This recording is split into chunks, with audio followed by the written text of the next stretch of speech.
Hey there, it's Pete Thorn. Time for another one of my Facebook Q&As. This is where I answer the questions that you ask me by sending me a Facebook message at my Facebook music page, which is facebook.com/guitarnerd. So first up is Richard Poole. He says, "Hi Pete, first off I gotta say you're a legend," maybe in my own mind. But he says, secondly, let's see here, where can I get your Helix patches from? He just wants to know if I've made some Helix patches that you guys can download. I haven't done that yet. I might do that. Only problem is many times with the Helix I use impulse responses, which are third party, and so then you guys don't have my impulses. So I don't know. We'll figure that out down the road, I'm sure. But I'd be happy to make some patches and give them to the guys at Line 6 for you guys to be able to download. So we'll get to that down the road. My next question here is from Tom Goran Pedersen, sorry. And he says, that's another Helix question, very popular Helix. He says he bought a Helix, he's super happy with it, but he's wondering if I could recommend a PA monitor that would sort of reproduce the tones correctly. I love the atomic monitors. A long time ago, maybe 4 years ago or something like that, on my YouTube channel, there's a sort of a demo, more of a review really, because how do you demo a full range speaker, but on the internet. But it's the atomic wedge shaped monitor, and when I got that thing I was so knocked out by it. It's just really simple. It sounds exactly like what you put into it. It's relatively light and compact, and it has a huge sweet spot. So what I mean by that is, like, you can move around all around it on the stage, and it seems to sound quite similar no matter where you are. So within proximity to it, you can get way off axis, and you can still hear what's coming out of it really well. I think it's a great piece of gear, just as a kind of for your PA system as a monitor. As a matter of fact, I told them, I was like, I know you're making this kind of for the guitar modeling market, but like, kind of screw that. It's like you should be focusing on sound reinforcement, because you've made a killer tool for anybody that needs a great floor monitor that's powered, super powerful, and sounds really good. We've all gone to clubs and stuff and played gigs where the monitors suck, right? Well, you could just bring this thing and get a send from the monitor desk and have like a really great monitor no matter what you're doing. So. So Buddy, this guy's name is Buddy Surf. I love that. He wants to ask me about the Sur reactive load. Oh, it's another Helix question, but this could apply to a lot of different modeling devices, I would say. He says he wants to ask me about the Sur reactive load and the Helix and working them together. He's a home-based recording player. He has a couple tube amps he'd like to crank to get the best tones, and he wants to know kind of how to hook them up together to use together.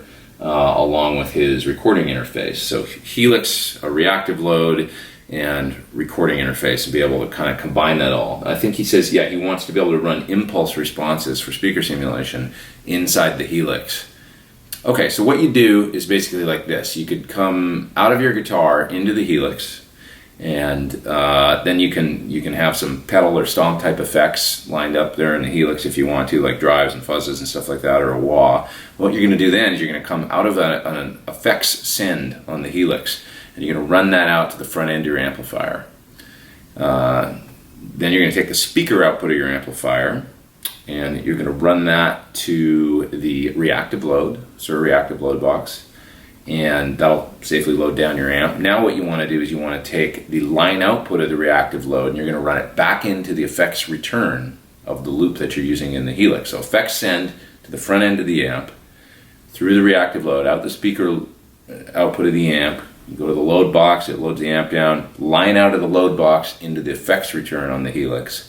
Okay, you've got a nice line level signal going back into the Helix. Now you can load up an impulse response block, post that effects loop, and put your speaker simulator there, and you can also put any sort of post effects that you want. So after the impulse response, maybe put a delay or a reverb or something like that if you want any of that stuff, and kind of to stereoize your signal.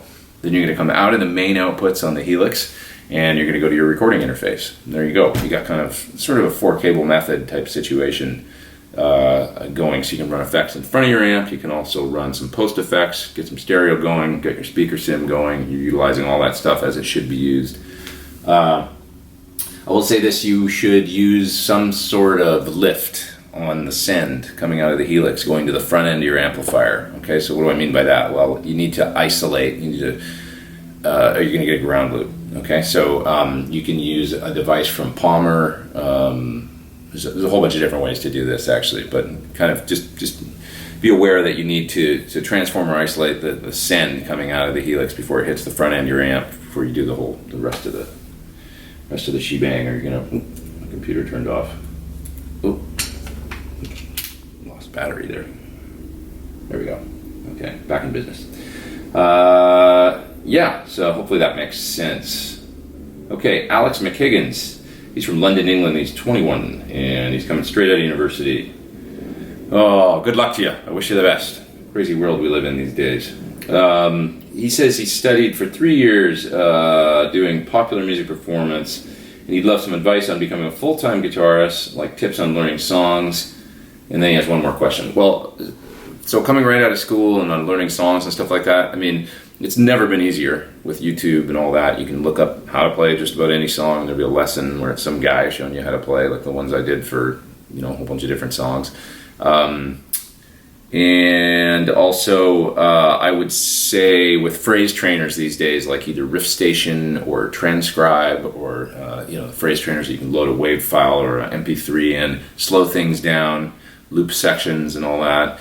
It's never been easier to learn stuff. So get a good phrase trainer, seek out stuff on YouTube, and man, the way I used to do it, if you guys knew the way that I used to have to learn solos and stuff, it was like literally I had a Tascam 4-track, like one of those 4-track cassette machines, and I used to record either an LP or off of a cassette deck, old analog cassette deck, into the 4-track recorder. I'd record the song, and there was 2 tape settings for speed.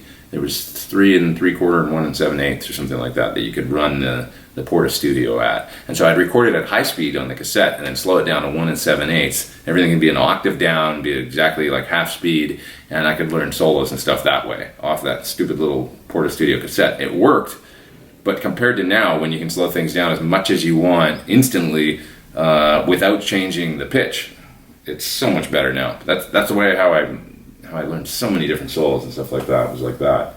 And it used to be like literally if all you had was a turntable, you just had to pick the needle up and drop it and keep going back and wear out your record that way. So I don't know, it couldn't be any easier really these days. But I will say this, I spend like sometimes I would spend 45 minutes on maybe 2 bars of music. Because this was the era of shred. It was like, the dawn of like 1982 or 83 or 84 or whatever. It was like trying to learn those licks that people were playing back then. And, all this crazy technical stuff, or fast stuff, and trying to get those intricacies, especially slowed down to half speed and an octave down. Man, it was hard. And I developed the ability, I'd say it like this, like it's kind of like your ear has to go into the music and grab that one little thing out. And it's like you listen to like a half a second or a 1 second piece of music with some crazy speedy lick or whatever, and you listen to it enough times and it starts to become clear to you. And I always say that it starts to sound slow or not fast anymore sometimes when it's a complicated phrase or difficult phrase. If you listen to it enough times and you just pick out a couple notes at a time, all of a sudden you can, just over time, your ear and your brain develops this ability to almost slow it down in your own brain or something. I don't know how else to describe it really. It's just like that's how I did it. Also, okay, so I'm only really focusing on this technical stuff right now. Play along to records and stuff like that, and play the simple stuff too, and work on your groove and your time and stuff like that. And for God's sakes, get out and play with a drummer and play in a band. Play with other people and write songs. That's the other thing. Don't just learn songs off records. There's this heavy-duty sort of cover thing going on in LA right now, like jam thing, where every night there's a jam night at some club, and there's a lot of great young musicians going out and playing. I go out and I sometimes sit in at these things, and I see people play, and I think that's awesome. But I do have this sort of feeling that, like, wow, it's like there's not a lot of people like writing songs anymore, or what's happening? Because LA used to be all people writing songs. Like when I first came here, it was just bands, clubs, every night, 5 bands in whatever club in town, and they'd all be trying to get, the record deal or whatever, put their album out. It was like a lot of bands, but it was all about the songwriting and sort of originality. And now I find that there's this sort of renaissance and people revisiting the classic rock stuff. It's like a lot of young musicians, like I say, and they're all sort of into the old stuff, I find, and new stuff too. But there's a large contingent of old songs going on at any one of these jam nights in LA. And I just hope that everybody's still writing and working on stuff, and not just like we gotta keep moving it forward, you know. So in that spirit, I'm working on a new record, so it's coming along great. It's gonna take me a little while, but yeah. So learn songs, slow licks down, get out and play, and write, I would say. His second part to Alex's question is, let me see here. He's got a 330. Oh no, he's thinking about getting an ES 335 like mine. Why do I love mine so much? And what's cool about those guitars, basically? Well, a 335 is a very special guitar, and a lot of people, even through YouTube, you know, computer speakers, people are like, "Man, that is your coolest sounding guitar." A lot of people really dig it. They just have this air to them because of the acoustic nature of them, or semi-acoustic nature. There's just a lot of character in the tone. Strats and Tellys and stuff, they have a ton of character. Les Pauls have their own character too, but Strats and Tellys with their single coil pickups, they sense like a smaller area of the string, and I think that there's something about that where there's this kind of stringiness, and there's a character to a single coil guitar that comes through no matter what. 335 has humbuckers, of course, but there's a different kind of character that, even though the humbuckers tend to kind of be like sort of more mid-rangey inherently, the guitar still comes through the pickups in a really cool way, and there's this inherent kind of really cool thing. Also, they feed back, and if you're, because of the semi-hollow design, and if you're creative with the way that you deal with that on stage, it can be a really cool thing. It can really lend itself to some cool sort of, off-the-cuff moments where that feedback's happening live and stuff, and you can kind of play around with that. It's really cool. There's a really unique, cool guitar. Okay, let's see. This person's name is Josu Albavera, and he says, what's the best way to get quicker going up and down the neck when doing a solo, or just in general when it's required? Well, there's different ways to do it, and you just kind of have to practice it. Let me see here. I remember when I was a kid working on this video, and I'm going to grab a guitar. Let's see, there's an acoustic here. There was this video by Vinnie Moore. He's like a really great shredder kind of guitar player, and he did this kind of exercise where he was going like moving up one string, and little things like that can help the shift between positions. So let's say you're in A natural minor. I haven't even tuned this guitar, but so 5th position on the 2nd string, then you just shift up to the 6th position.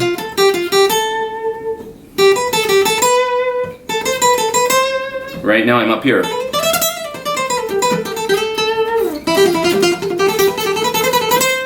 And so by, you could be playing a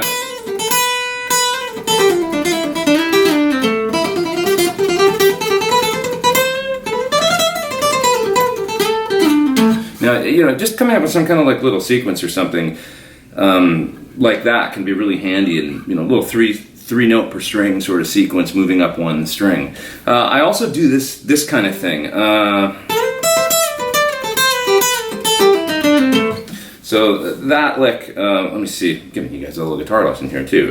That lick, I'm sliding up to the 13th fret on the B string, and then I'm playing the 12th fret, the note E on the high E string, and sliding down to the 10th fret, back to the 2nd string and the 12th fret, 1st string, 10th fret down to the 8th fret, so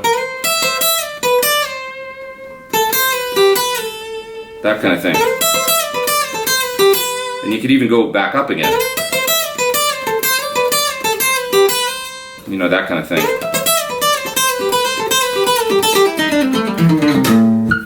Something like that.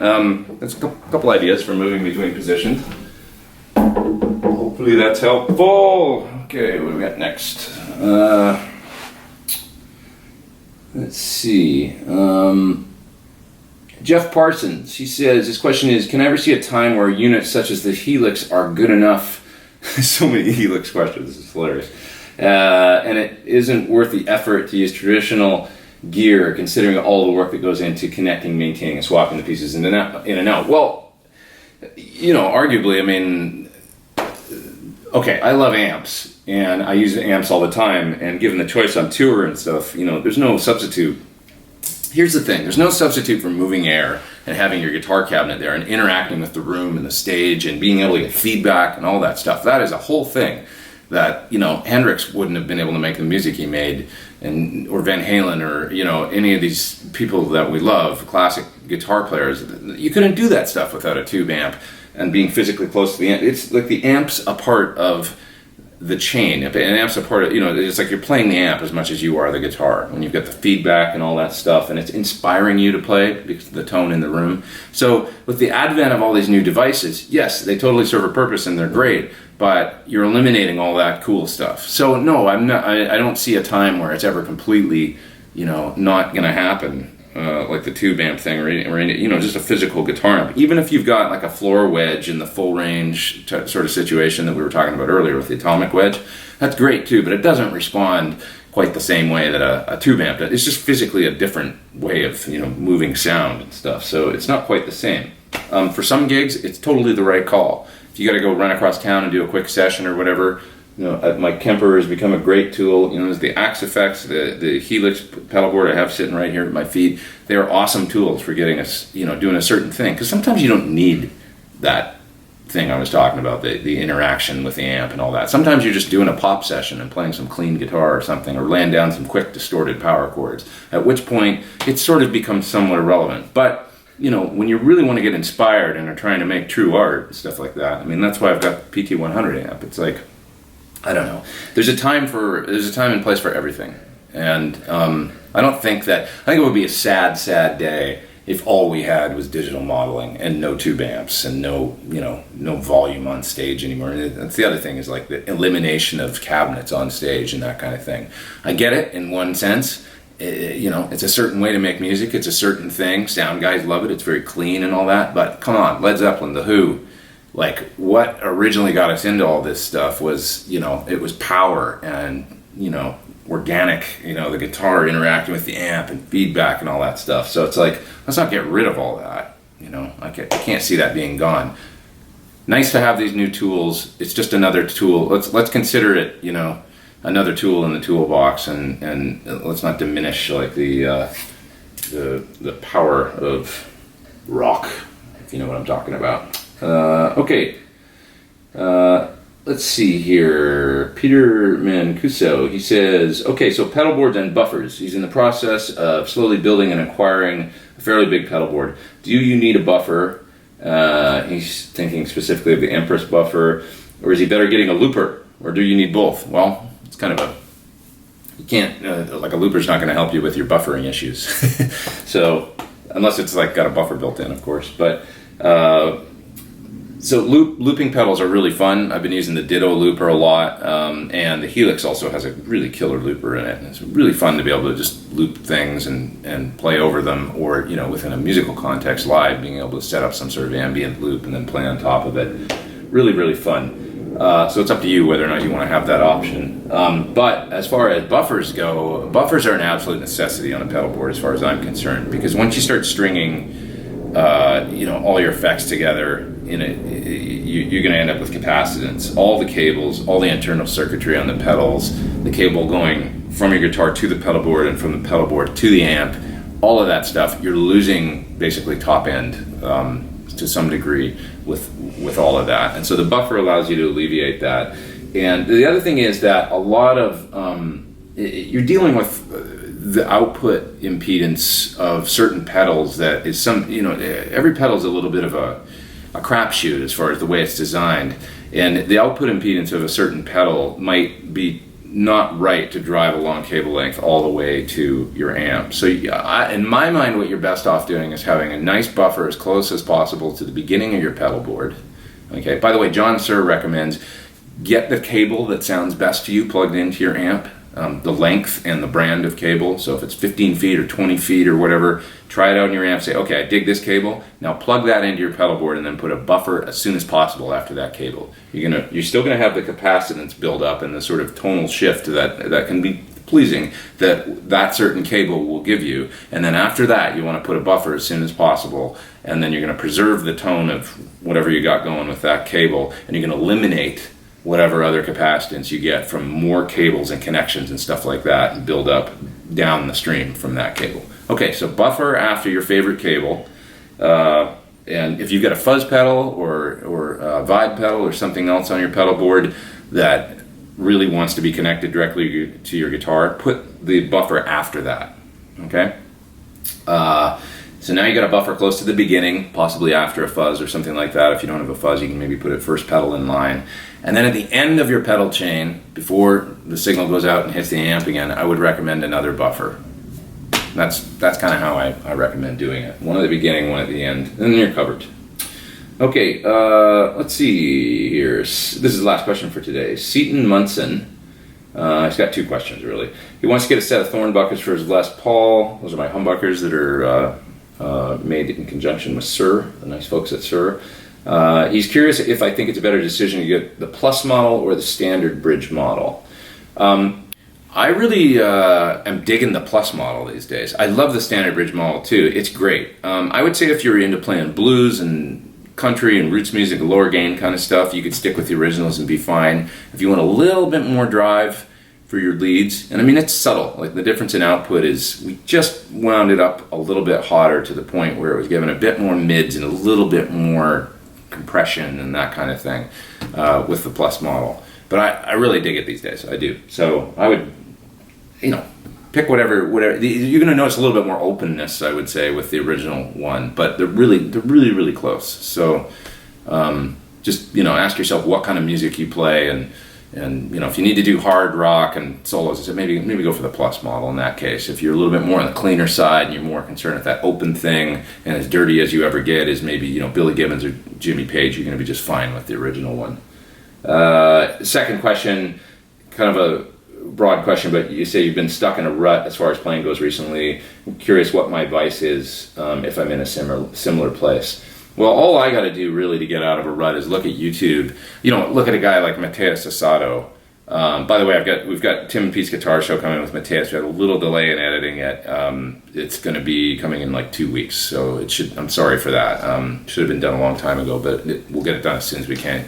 This dude is such an amazing guitar player and kind of a very natural, just like music's just pouring out of him. And when we were interviewing him for Tim and Pete's show, Tim was saying, he said, I feel like anything is possible when I watch you play. And I got it right away. I went like, yeah, that's the way I feel too when I watch him play. It was like, he's doing all this stuff, phrasing things, like, whoa, what is that? And you're just getting inspired, like just watching the guy sit there with a guitar in his hands, just noodle.